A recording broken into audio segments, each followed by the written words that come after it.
Unë nuk e di ndonjë kohë që ka ndodhur ndonjëherë ti kushtohet më shumë rëndësi trupit, anës fizike, se sa në këtë kësaj. Pamja sot për shumë njerëz është çështja kryesore. Diskutimi i trupit për shumë njerëz sot është tepër e rëndësishme. Ndërsa nëse analizon, njerëz janë çaty. Allah i ka krijuar njerëz fi ahseni takuim, në pamjen më të mirë. Krejt njerëz i kanë dy sy, krejt njerëz i kanë dy vejë, krejt njerëz e kanë një gojë, krejt njerëz i kanë dy duar, krejt njerëz i kanë dy këmbë. Që aty afër janë. Ti kushtohet tash kësaj anës fizike, gjithë qëllimi që njerëzit me vlerësu dikant në bazë të trupit, kjo se di nëse ka ndodhur ndonjëherë. Njerëz më të mirë janë pejgambert. Në rregull, a i din pejgambert shumë në atë anën fizike, trupore, baba i pejgamberve, Ibrahimi a.s. Sa kilogrami ka pas? A e ka hulumtu dikush ndonjëherë me pa? Ibrahimi a.s. a ka qenë shumë i trash, a ka qenë shumë i dot, a ka qenë shumë...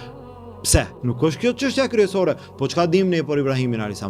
Po ato më të mëdhaja që kanë ndodhur në historinë e tij, Allah i ka përmend Kur'an. Ai i cili i ka thyer idhujt. Kjo është. Ai i cili ka dalë kundër krejt popullit për t'i thirrë në Islam. Kjo është. Ai i cili është hudhur në zjarr. Kjo është. Këtë Allah i ka përmend Kur'an. Musa a.s., Isa a.s., pejgamberi on sallallahu alaihi wasallam, që e kanë përshkruajt sahabet më në detaje. Çdo gjë e ki në detaje si ka qenë pejgamberi sa.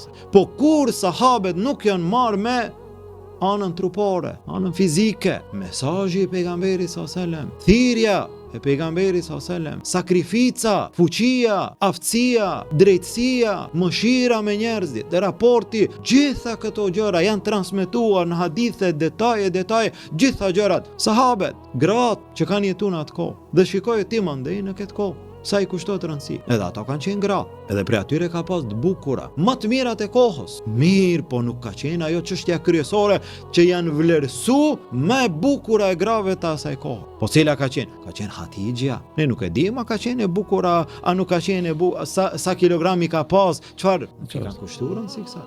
Ka qenë Aisha radhiyallahu anha, Hafsa, e kështu me radhë. Po ata janë vlerësu. Me çfarë janë vlerësu? E pastaj gjenerat pas gjenerate, edhe burra, edhe gra.